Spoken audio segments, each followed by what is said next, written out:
Good morning, Quadcopter 101, and I got a really neat review for you right now. If you look at this, you've seen it, many of you have seen this before.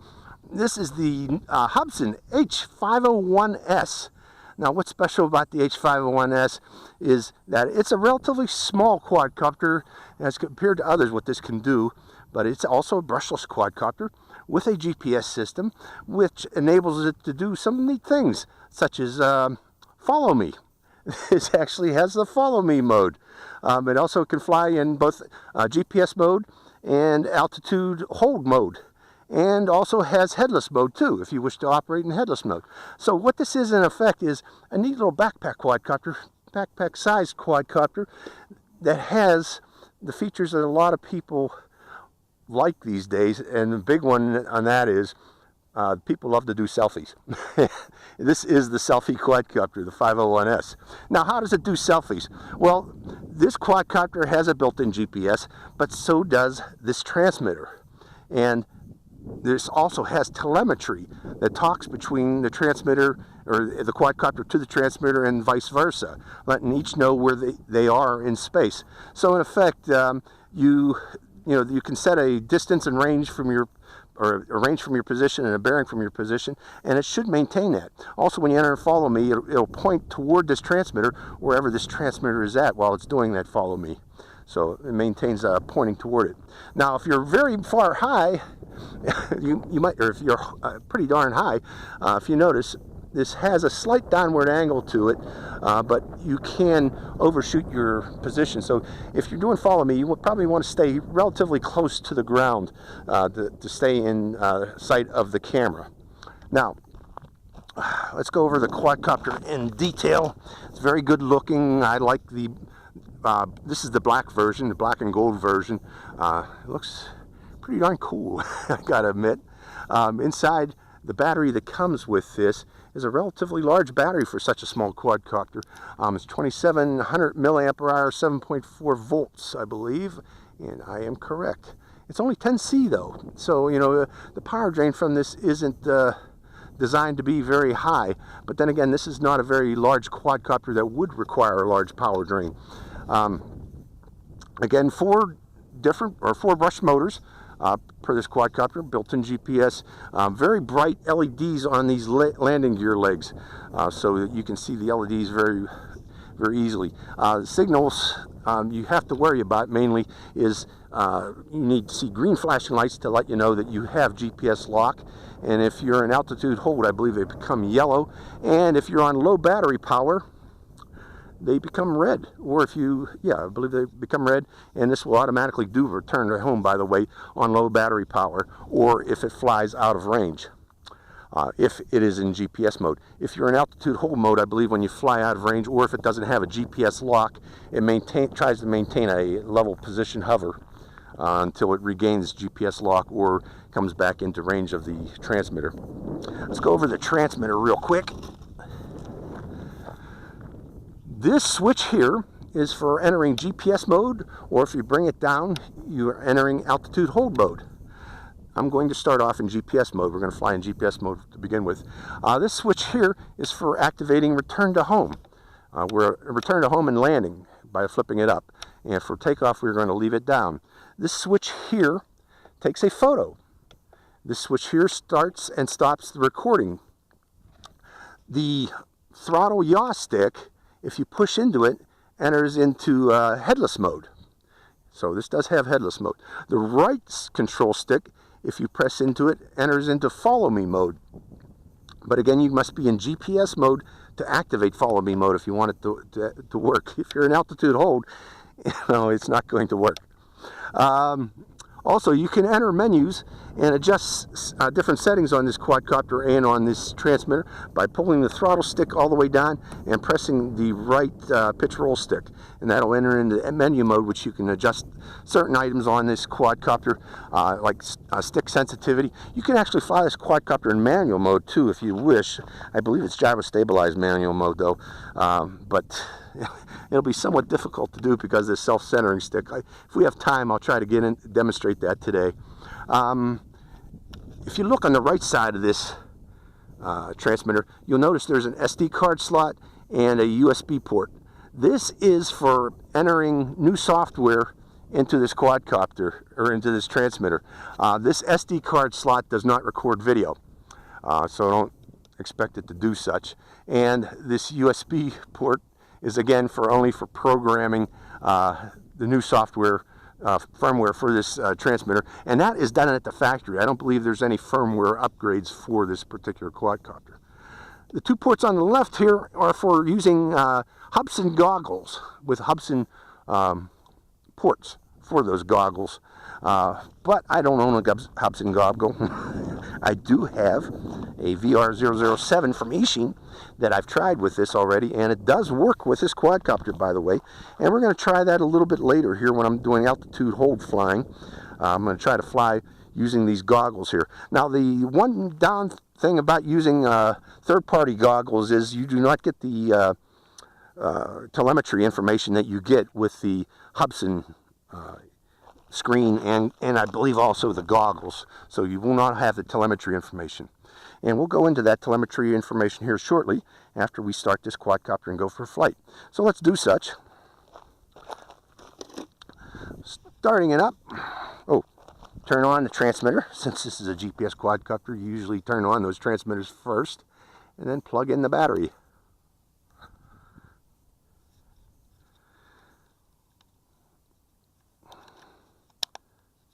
And place it on a flat level surface. Now, when you see those red flashing lights, that normally means, well, no, it's not saying to do the compass calibration, but since we're in a new area here, I want to do a compass calibration. And the way to do that is, let me see, what's it say there? Yeah, we are in compass calibration. When you see the red lights, like that, it's telling you to do a clockwise, 2 clockwise turns horizontally until you see green flashing lights.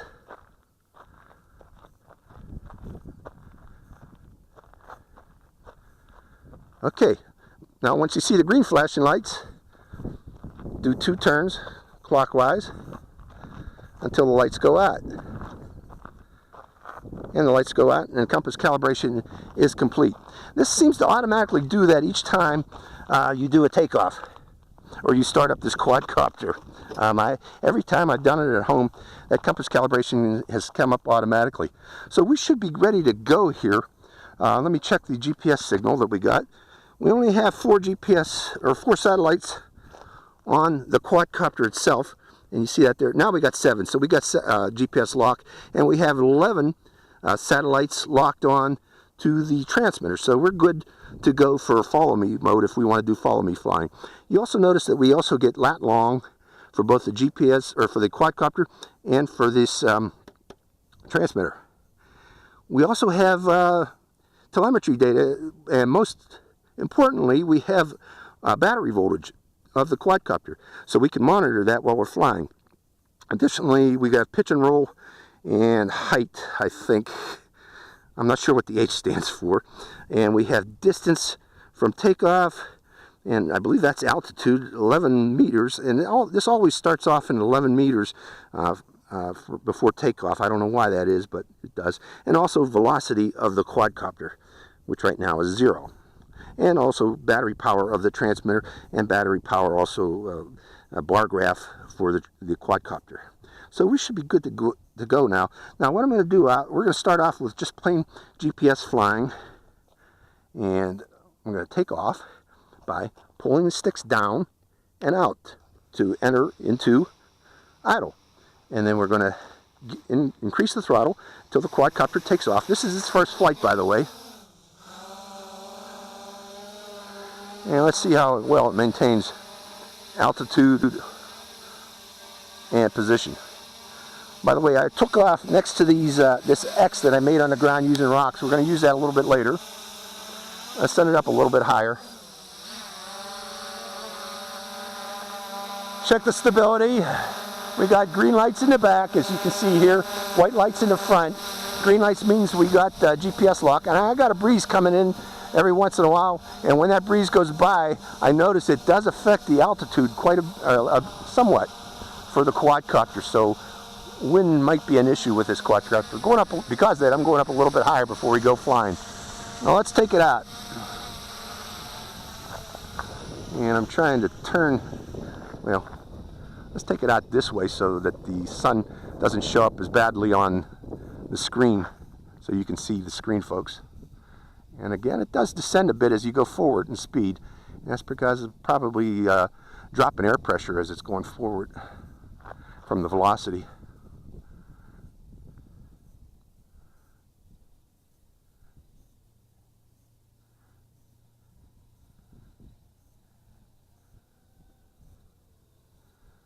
And coming back toward us. Yeah, I do notice. Now it seems to be holding the altitude well, but the lights are flashing yellow, which means we're in altitude hold mode. Do I have GPS lock?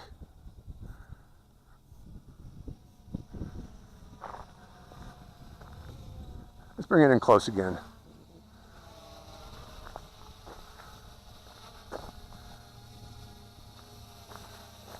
Yeah, I have a sufficient number of satellites, and the lights are green there. So if you go too quickly, well, maybe that's just yellow from the color of that shade diffuser around that quadcopter, or the lights, the LED lights. When it gets close, you can see it is green. It flies very smooth, by the way. Okay, that's quick GPS. Let's send it out far. We'll go out over the gully here. Take it out to about 200 meters or so. How's my voltage? I'm 7.7 volts. That's still sufficient voltage. Pretty far out right now. Far out, man. So I'm turning back. Now GPS mode, as with most GPS quadcopters, when you're in it, it doesn't allow you to go very fast. And the reason behind that is it's trying to maintain a GPS lock. Now, next thing I want to try, altitude hold mode. Let's first try it. Let's let it sit there for a second and enter into altitude hold mode. And I'm going to do it manually first. See how it performs. Now in altitude hold mode, that speed lock goes away. You know, you can go very fast with this, and it seems to be doing good like that. So I'm going to put it in hover right there. Actually, let's go over here and put it in hover. And enter GPS lock. Turn the quadcopter toward myself. Go up a little bit higher. And the reason I'm doing that is, let's go up a little bit higher to make sure we don't lose it. Okay, checking the voltage before we take off, and we still got 7.5 volts, which is sufficient. And I am going to turn on my goggles. We're going to fly altitude hold with the goggles. Hold on, folks. Where am I at? There I am. Let's bring you back over and come back lower.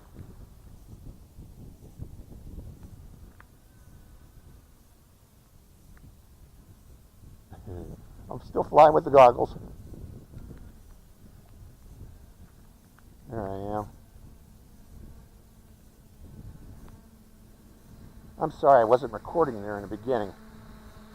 And we're going to put us over in this position here. Park it there. Turn it toward me. There I am. Turn off these goggles now. So we demonstrated the goggles are working with this. Next thing I want to try, is this still recording? Yep. It's follow me mode. For such, okay, I stopped the recording again. Starting the recording one more time. We are going to come down lower. And I want to go over to this position here. Right over to about here. And go up a little bit higher. And a little bit closer too.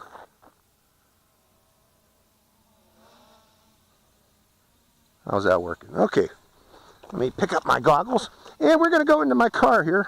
I took a photo too. We're going to go into my car and see if it follows me.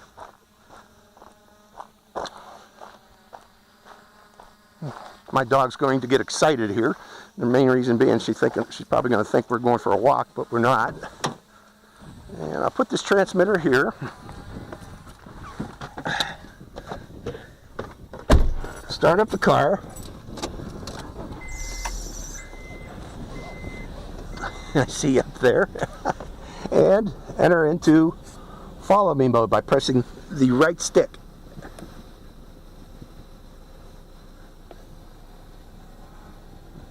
You have to have GPS lock of both. Okay. I gotta take my glasses off to see what it's saying. Put throttle low. Oh, follow me mode is activated by a quick press of that throttle, or that button. If you hold it down, it's going to try to go into a different mode. But away we go. Let's see if it maintains position on me. And it seems to be. So we're going to go for a little bit of a ride here. Maybe pick up speed too as we're going. See how well it maintains that position up there. Let me look at my screen. Is it recording me? Yeah, it is. Somewhat. Let me set it a little farther out. Coming out of follow me mode. Far out, man. Let's go a little bit further out. Over to here. Press the button one more time quickly. And it automatically turns to your position, which is pretty darn neat, I think. It's doing that right now. And is it following me? Well, I guess it is.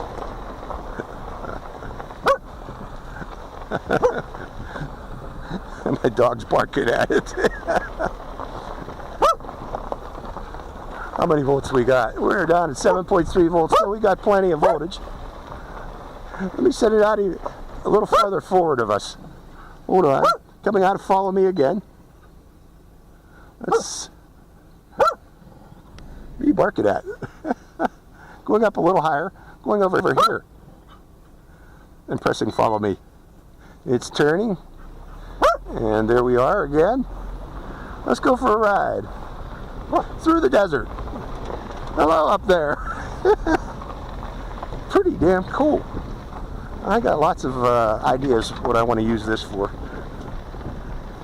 I am going only about 10 miles an hour, so I'm only going to go so far with the follow me, because next what I want to do is I want to follow it. So let's see, I'm going to go over here, and then I'm going to turn around. So neat.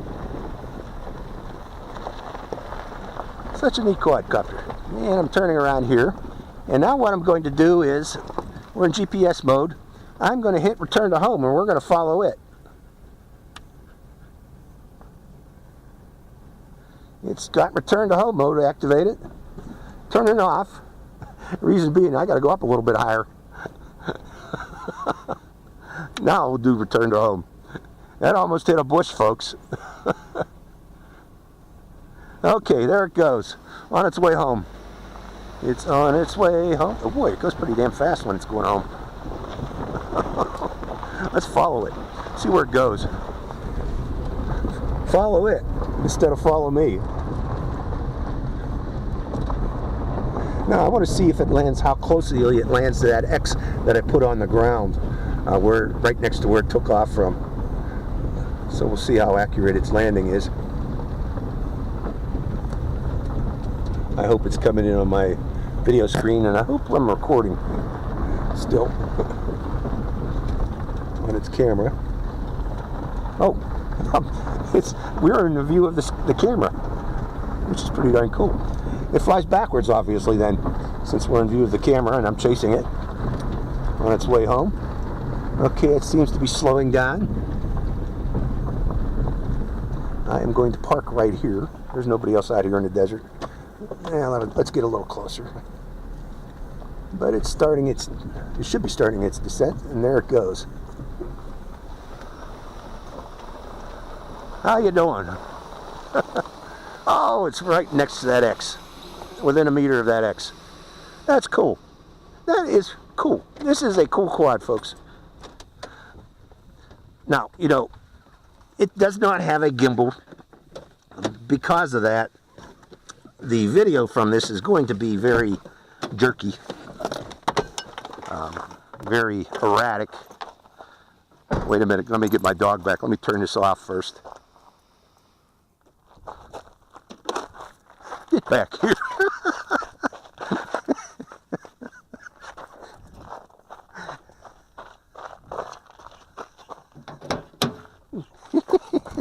Where were you going?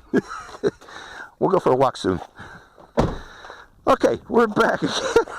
She was ready to go for a walk. How much voltage do I got? 7.3 volts. We still got some power, but I'm not going to use it anymore. That was an interesting flight. I think I demonstrated most of the features of this. Again, it's also capable of manual mode flying. I'm not really interested in doing that with this quadcopter, mainly because of the stick being centered like that. So that is the Hubsan H501S. Pretty neat quadcopter. Wait a minute. Pretty neat quadcopter. I like it. Hope you enjoyed it too. Quadcopter 101. Getting in the sunlight. Signing out.